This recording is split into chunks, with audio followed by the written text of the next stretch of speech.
goal for today's round is for us to move as smoothly and efficiently as possible, so that way we can impress our lovely judges with your well-researched and fantastic questions.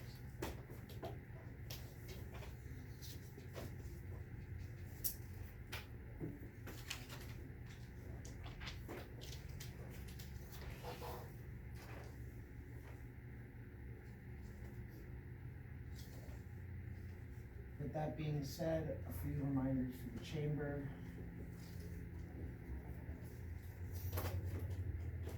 First, please reflect my time signals. So when I do this, what do? Good. When I do this, what do? Good. That's 1 minute left. 30 seconds left. I will count down 10. This means time. I will count up.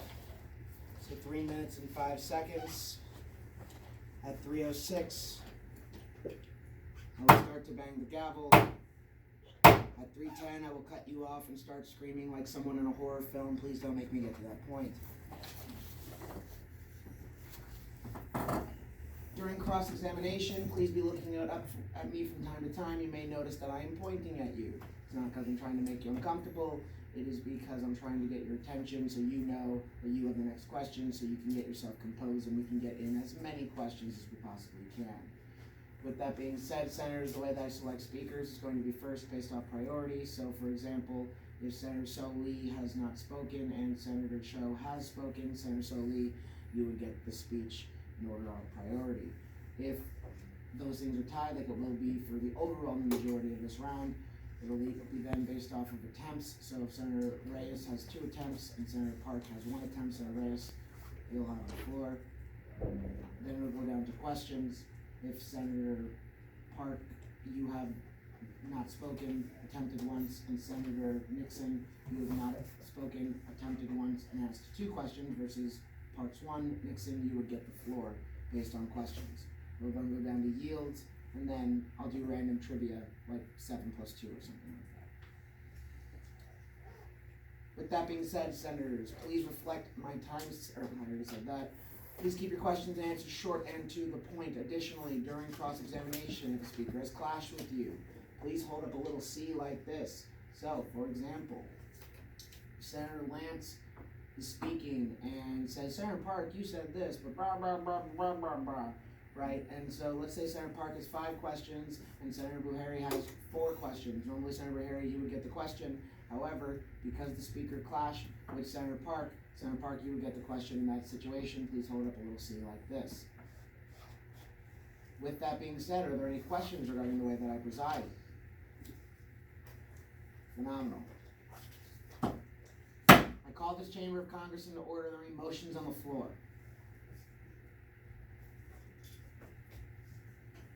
Senator Lance. A motion to open the debate on number 2. Do I have a second? Second. All in favor say aye. Aye. Any opposed? Motion passes. Do I have an author? Reyes. Public prisons across the country should expand upon the California Inmate Firefighter program and offer A, minimum wage, B, 1 day off of remaining sentence for every day fighting fires, C, compensation to family upon death or incapacitation while fighting a fire, and D, upon prisoner's release from jail, facilitate and fast-track the former prisoner's admission to a firefighter training program. Thank you, Senator Reyes. Affirmation speakers, rise.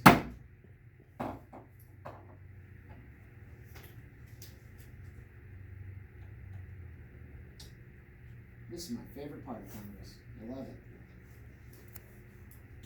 Someone's got to speak or we'll be here all day. Are there any motions on the floor? Oh, Senator Lance, are you making a motion or are you attempting? I'm motion to open the debate. I cannot allow that until a cycle has been completed.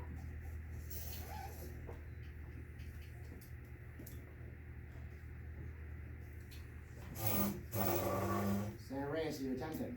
Yeah. You have the floor, sir. Thank you. Thank you.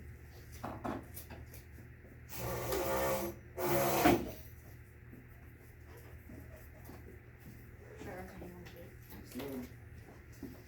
My name is Senator Reyes.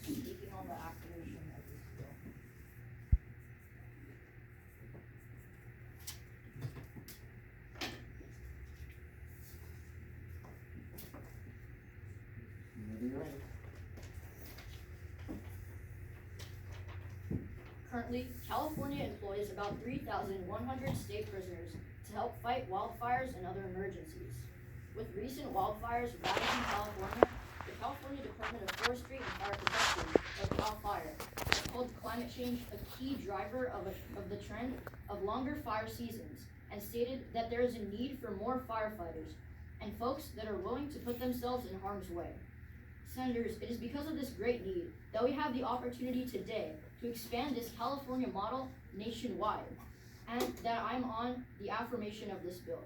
Senators, prisons were never meant to exclusively punish prisoners, but were intended as a means to rehabilitate and reintegrate criminals back into society. This bill furthers that goal by providing a way for prisoners to give back to their communities and to be reintegrated into society with dignity after their release. First, this bill can help communities. According to ABC on August 9, 2018, for an average year, the California Department of Corrections and Rehabilitation states that the California Inmate Firefighter program provides about 3 million hours responding to fires and other emergencies, and 7 million hours in community service projects. When inmates work fighting fires, they generally work 24-hour shifts. Their services save California taxpayers about $100 million per year. The responsibilities of inmates in firefighter programs can range from clearing fire breaks, restoring historical structures, maintaining parks, sandbagging and flood protection, and clearing fallen trees and debris. Also, this bill can help reintegrate prisoners back into society. According to the Brookings Institute on March 14, 2018, in the first year after their release, only 55% of all ex-prisoners have reported no earnings in the first several years after leaving prison, with the median earnings being just $10,090. This means that the prisoner's incomes, or lack thereof, is directly correlated to their prison records, making it extremely difficult, if not impossible, for prisoners to find a job after leaving prison. Not being able to find a source of income often leads prisoners to commit more crimes to sustain themselves, leading them into a cycle of recidivism that we can prevent by passing this bill. Lastly, this bill would improve the community and incentivize prisoners to behave well. According to ABC, on August 9, 2018, prisoners must earn the right to work in firefighting camps. The camps only take minimum custody inmates with a record of good behavior that have been screened and medically cleared before being accepted into the program. The screening involves physical, emotional, and intellectual aptitudes, and they are evaluated twice for physical fitness training by a custodial agency and by CAL FIRE. This proves that only prisoners that make an effort to become reformed citizens can reap the rewards of this program. So you see, because expanding California's prisoner firefighter program nationwide would help our communities and firefighters, help reintegrate prisoners back into society, reduce recidivism, and because only prisoners that have earned the right can participate, please join me in voting on the affirmation of this bill. Thank you. Thank you, Senator, for that speech. 3 minutes and 4 seconds. All speakers with questions, please rise. So Lee. Senators, who is going to pay for compensation for the inmate firefighters? Well, in the event that firefighters are incapacitated or killed in the event of fighting a fire, the government would pay their families for recompense. Larry. Senator, isn't it hard for people, for inmates, even if they do the program, to still get back in society? Won't it still be hard for them? Well, in the bill, it states that there would be a direct pipeline for prisoners to go into a firefighter training program immediately upon their release, and in that way they would be reintegrated back into society. Lex. Why should prisoners have to relearn what they already learned through the California Firefighter program? I don't understand the question. I think what you mean is that they'll have to relearn after leaving prison, but the problem is that they would have to learn more chemical engineering and stuff like that in order to fight more fires in the firefighting program, more than what they do in the prisons. So Lee. Do you know the actual California guidelines for inmate firefighters?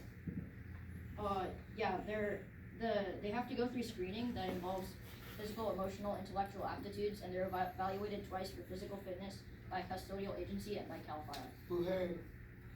Do you think it's fair that inmates get paid minimum wage to be fighting fires, which is risking their lives? I think it is fair because the prisoners are in prison, and so in order to reintegrate them back into society, they have to be paid a minimum wage in order to improve their quality of life once they're put outside of prison. Slowly, last question. Do you know the exact amount of days that the prisoner gets off their sentence in the California guidelines? I think in the current California guidelines, it's for every 1 day they get 2 days off their sentence, but in this bill, it's for every 1 day they get 1 day off their sentence. Thanks, sir.